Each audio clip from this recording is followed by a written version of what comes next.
तो hello Jharkhand board के प्यारे बच्चों, आपका स्वागत है हमारे पीके इंस्टीट्यूट में।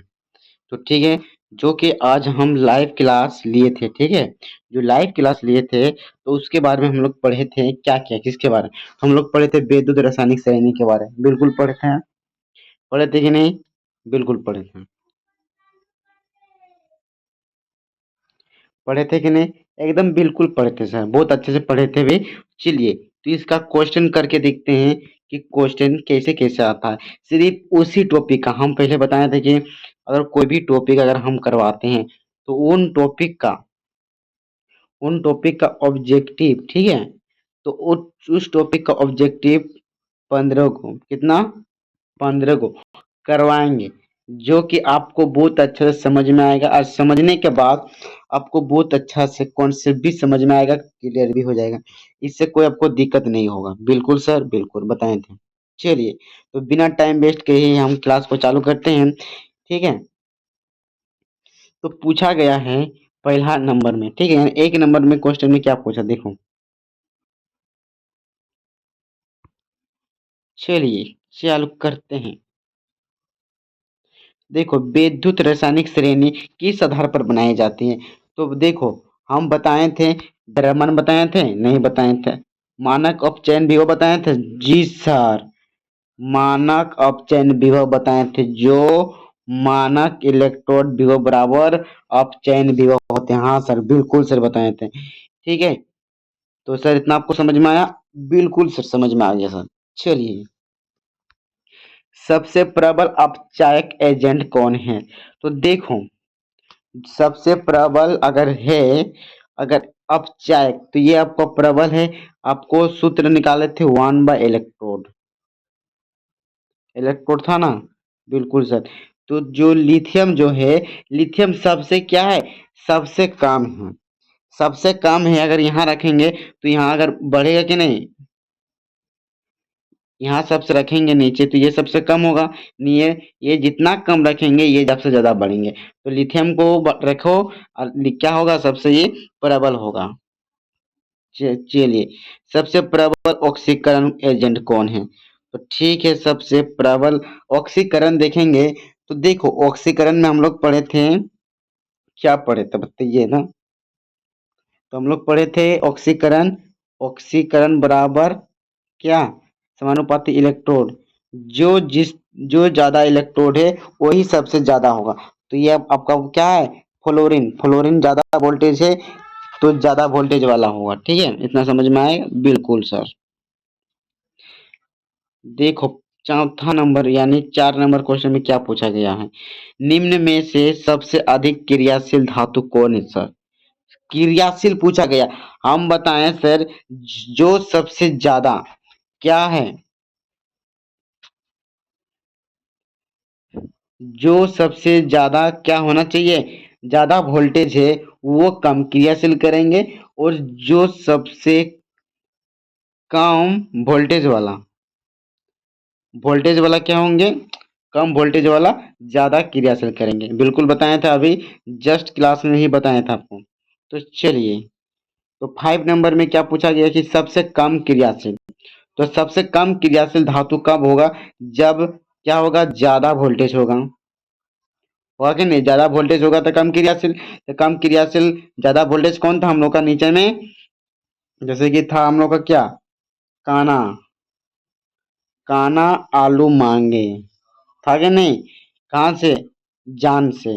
हो गया A C U H G, A U. तो सबसे कम कौन है? ए यू है सर। बिल्कुल राइट आंसर। देखो, ये भी जस्ट बताएं सर आपको, जस्ट पढ़ाएं तभी आपको बताया गया है कि जेडन सी यू एसओ 4 बिलियन से कॉपर को विस्थापित करेगा। क्यों करेगा?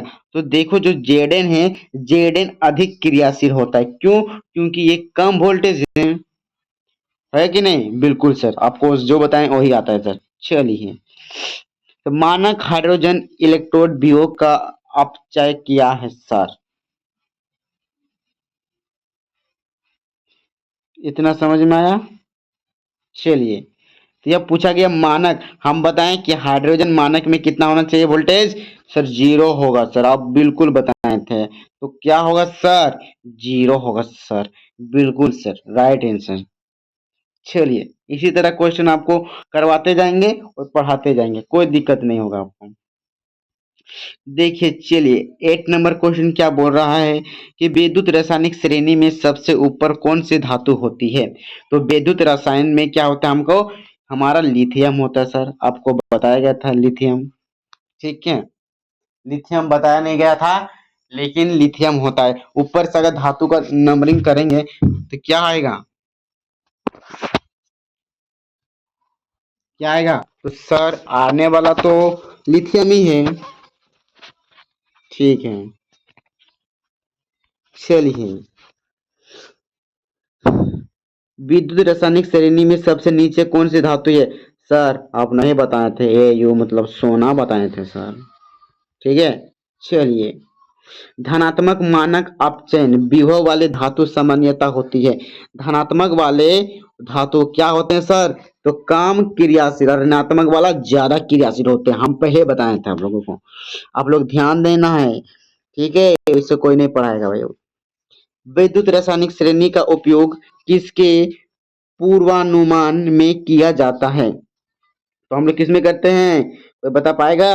तो सर हम लोग करते हैं विस्थापन के लिए। अभी नहीं पढ़े हम लोग, विस्थापन के लिए भी पढ़े, सेल विभव के लिए और ऑक्सीकरण अपचयन के लिए, यानी इनमें से सभी के लिए हम लोग क्या करते हैं? अनुप्रयोग पूछा गया बाबू, अनुप्रयोग है। ठीक है, इनमें सभी में कहते हैं हम लोग। सी यू, इससे क्या करते हैं? दो इलेक्ट्रॉन किस प्रकार का है बताइए? जब कोई इलेक्ट्रॉन क्या होता है? बाहर निकलता है। ठीक है, जब कोई इलेक्ट्रॉन बाहर निकालता है तो वो अपचयन कहलाएंगे, और जब कोई जुड़ता है तो वो ऑक्सीकरण। बस सिंपल सा कहानी है। विद्युत रासायनिक श्रेणी, ठीक है, यहाँ देखो, विद्युत रासायनिक श्रेणी में ऊपर स्थित धातु साम्यता क्या होते हैं सर? अच्छी अपचायक होता है सर। बिल्कुल सर, आप बताए थे, हेडिंग लेकर बताए थे आप, एकदम बताए थे, बिल्कुल बताए थे सर। चलिए, किस धातु का मानक अपचयन विभव सबसे अधिक धनात्मक है? तो ये मानक अगर पूछा जाता है तो मानक अधिक पूछा गया, मानक। ठीक है, रुकिए 2 मिनट। तो मानक पूछा गया ना, तो चलिए मानक अभी दिखाते हैं हम लोग को। तो देखो, किस धातु में मानक अपचयन विभव सबसे अधिक धनात्मक है? तो बताइए, धनात्मक लिथियम है? तो लिथियम में नहीं है सर, ये तो ऋणात्मक में होगा सर। Zn तो Ag जो हम लोग का है सिल्वर, वो हम लोग का क्या है सर? धनात्मक में है। ठीक है, वो धनात्मक में है। चलिए,